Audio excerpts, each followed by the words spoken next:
Get rich fast with csgofast.com. ESL One Cologne Day 2 has started, and we actually have one of the legends already locked in, and that's Gambit, following two Dust 2 wins, so first over CLG and then Astralis, obviously, just now. And so, let's talk about the group overall first, what you kind of thought about it when you first saw it. Well, we saw that we're going to play two teams that we played on last major, so we wanted to revenge for them.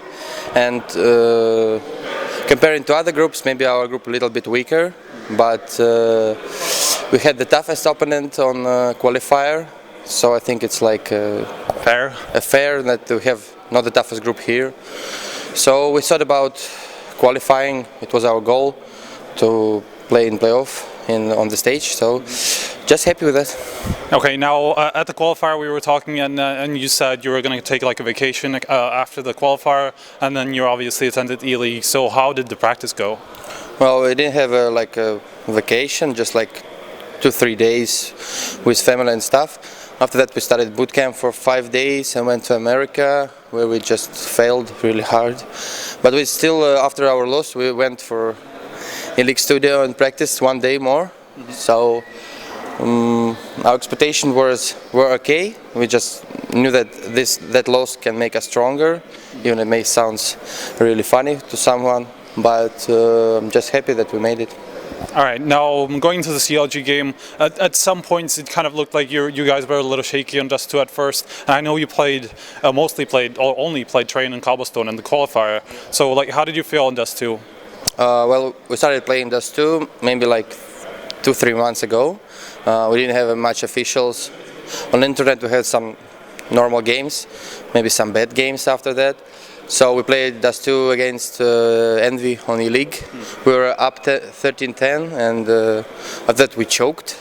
So we were pretty confident with that map. Against CLG we started really good, but then when we were up 7-1, we lost a stupid round when Costa aced us, and it was down to 7-7, so it was pretty shaky overall. And we were 15-10, we started choking again.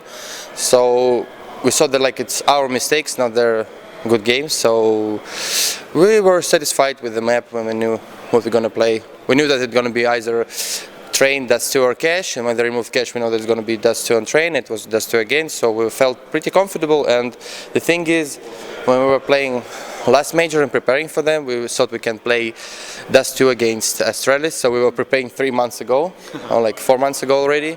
So we pretty knew how they're going to play and just finished it. Okay, now in the veto and Astralis, I was slightly surprised by their cash ban, and you might have been as well. So what do you think about the veto overall?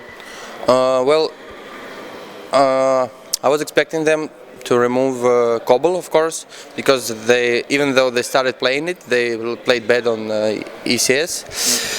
I didn't expect them. I was expecting to ban that they're gonna ban a nuke, but I didn't expect them to ban Cash, because even though everyone says that it's our best map, we've been choking recently on it. So I was pretty surprised that they want to play Train with us. And it's pretty obvious that they wanted to play Dust 2 against us, because they saw the game yesterday and they feel confident on it. So we just was like, okay, let's play Dust 2. So why do you think you were able to win so much? Because in the beginning it was quite, it was pretty even at the start, but then you just ran away with it.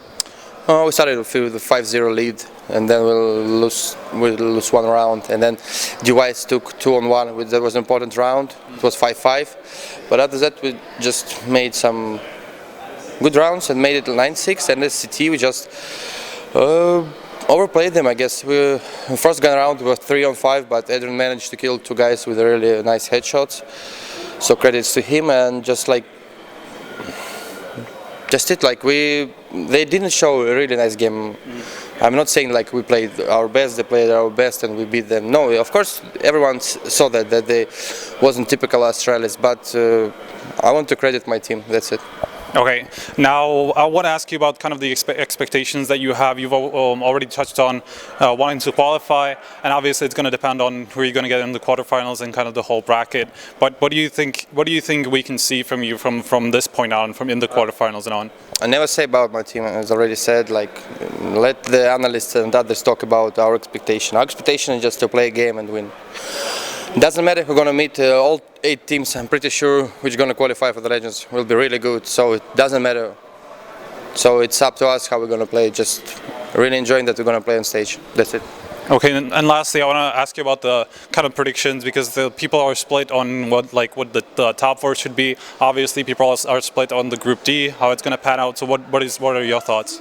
I can say about what's going to be top 4, but I can say about the other groups. So now we have, I see Astralis qualifying from this group, from our group. Mm-hmm. Then second group, it's NIP Navi, Opticlips. I guess it's NIP Navi. Nothing unsure.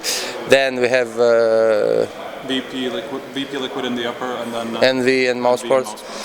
Really tough group to predict, but I think it's going to be VP and Envy. But I will be happy if Simple qualify for the playoffs. Now Group D. And Group D, I see SK coming from it, and I think a lot of people think that Fnatic gonna lose to G2, but I think Fnatic will find their game and qualify as well. So I think it's going to be SK and Fnatic, but you never know. Of course, no. In this group, you definitely don't know. Thank you very much. Congratulations on the quarterfinal finish, at least so far. We're going to come back with more interviews in the coming hours, so stay tuned to HLTV.org.